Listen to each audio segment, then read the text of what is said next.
Bismillahirrahmanirrahim. Assalamualaikum warahmatullahi wabarakatuh. Alhamdulillahilladzi hadana lihada wa ma kunna linahtadiya laula an hadana Allah laqad ja'at rusulu rabbina bil haqq wa nudu an tilkumul janna uristumuha bima kuntum ta'malun.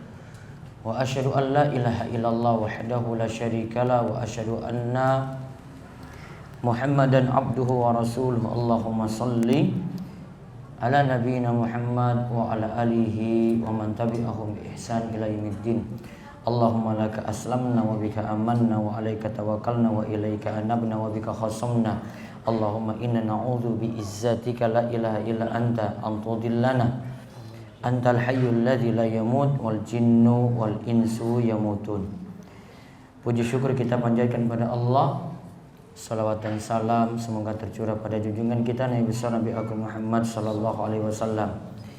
Pada kesempatan malam hari ini kita bersyukur bisa berada kembali dalam majelis yang mudah-mudahan bawa berkah bagi kita sekalian, di mana kita punya niatan yang baik untuk terus memperbaiki diri dan mengkaji hal-hal penting dalam syariat kita ini.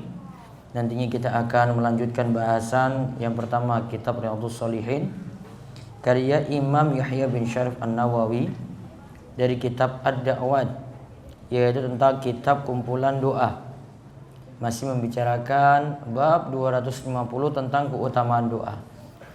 Baik, kali ini kita lihat terlebih dahulu ayat keempat yang dibawakan oleh Imam Nawawi tentang keutamaan doa. Dan ini adalah ayat terakhir yang membicarakan tentang keutamaan doa yang dibawakan oleh beliau. Monggo dibaca. Pembahasan kitab Riyadhus Shalihin karya Imam Nawawi, kitab Ad-Da'wat, doa dari orang yang kesulitan. Ayat keempat, amman yujibul muqtara idza da'ahu wa yakshifus su'a.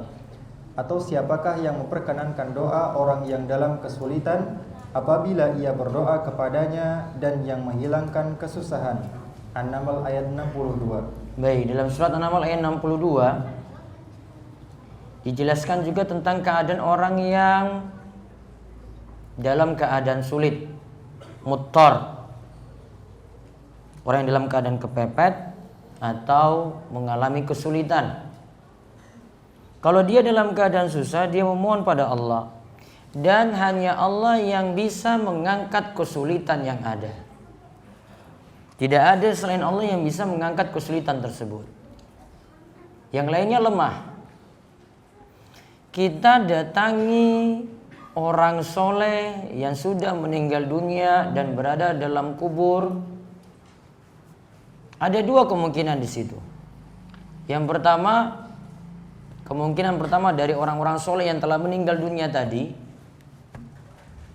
dia bisa mendengar doa. Kalau kita tanyakan bisa mendengar doa ataukah tidak, jawabannya gimana? Orang soleh yang sudah dalam kubur bisa dengar doa enggak? Kalau ada orang yang berdoa, tujukan doa untuknya. Tidak bisa. Taruhlah bisa mendengar doa. Pertanyaan kedua, taruhlah bisa mendengar, mungkin enggak itu untuk dikabulkan? Jawabannya apa? Tidak mungkin. Dua pertanyaan ini sudah meruntuhkan hujah dari orang-orang musyrik yang menjadikan orang soleh itu sebagai perantara untuk berdoa kepada Allah. Runtuh hujah-hujah mereka, argumen-argumen mereka, alasan-alasan mereka cuma dengan dua pertanyaan ini. Pertama, bisa dengar enggak? Kalau tidak bisa dengar, ya taruhlah itu bisa dengar. Apakah bisa kabulkan nanti kalau dia mendengar doa tadi? Jawabannya untuk dua pertanyaan ini sama-sama tidak. Itulah menunjukkan kelemahan sesembahan selain Allah. Yang dimintai doa tadi, orang soleh tadi itu namanya sesembahan, ma'bud. Karena ditujukan ibadah di situ. Karena namanya ibadah adalah sesuatu yang dalamnya itu ada bentuk tazallul wal khudu'. Ada bentuk perendahan diri dan ketundukan. Kita rendahkan diri itu kalau berdoa. Kita tunduk juga ketika berdoa. Makanya orang yang berdoa itu asalnya dengan suara lirih, tanda dia tunduk dalam doanya tadi. Maka itu sudah jadi bentuk ibadah. Kalau dia tujukan kepada selain Allah seperti ini, coba lihat ya selain Allah itu punya kemampuan apa. Kalau tidak dapat melakukan apapun seperti tadi contohkan dua hal yang ditanyakan saya tidak bisa. Bagaimana kalau ada yang kesulitan, minta untuk diselesaikan masalah-masalahnya.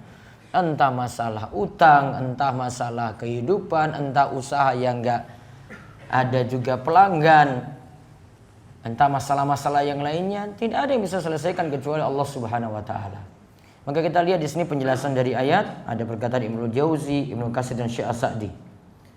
Penjelasan ayat, Ibnu Jauzi rahimahullah menjelaskan ayat di atas. Siapa lagi yang dapat memperkenankan doa orang yang kesulitan dan menghilangkan kemudaratan? Nah, lihat. Siapa lagi yang dapat memperkenankan doa orang yang sulit, lagi susah, lagi ditimpa mudarat, ya, lagi dalam keadaan sakit. Ya, yang hanya bisa menyelesaikan masalah ini hanyalah Allah. Terus Ibnu Katsir lagi. Ibnu Katsir rahimahullah menerangkan bahwa yang dibicarakan dalam ayat adalah orang yang tertimpa kesulitan dan berharap terangkat dari musibah. Juga Ibnu Katsir menyatakan bahwa siapa lagi yang dapat memperkenankan doa orang yang sedang terkena mudarat selain Allah. Begitu pula siapa yang dapat menghilangkan kesulitan selain Dia. Jawabannya hanya Allah yang bisa menyelesaikan masalah tadi. Dan ayat ini, An-Naml ayat 62 sedang membicarakan tentang orang yang tertimpa musibah, berharap untuk mendapatkan pertolongan. Terus Syekh As-Sa'di. Syekh As-Sa'di menyatakan, siapa yang bisa mengabulkan permintaan orang yang sedang mengalami kesulitan dan melepaskan dari musibah tersebut, bukankah Allah semata yang mampu? Nah, bukankah Allah semata yang mampu? Gak ada yang menandingi Allah dalam hal ini. Maka kalau sudah meyakini seperti itu, berarti doa-doa kita hanya ditujukan kepada Allah saja. Itu singkatnya dalil keempat atau ayat keempat yang dibawakan oleh Imam Nawawi rahimahullah untuk menunjukkan keutamaan doa. Berarti di antara keutamaan doa adalah akan mengangkat kesulitan-kesulitan, dan hanya Allah yang mampu untuk mengangkat kesulitan tersebut. Tidak ada selain Allah yang mampu lagi. Itu saja yang bisa kami sampaikan. Mudah-mudahan manfaat. Info kajian kami hari Sabtu nanti bisa lihat di media sosial. Demikian kita tutup dengan doa kafaratul majelis.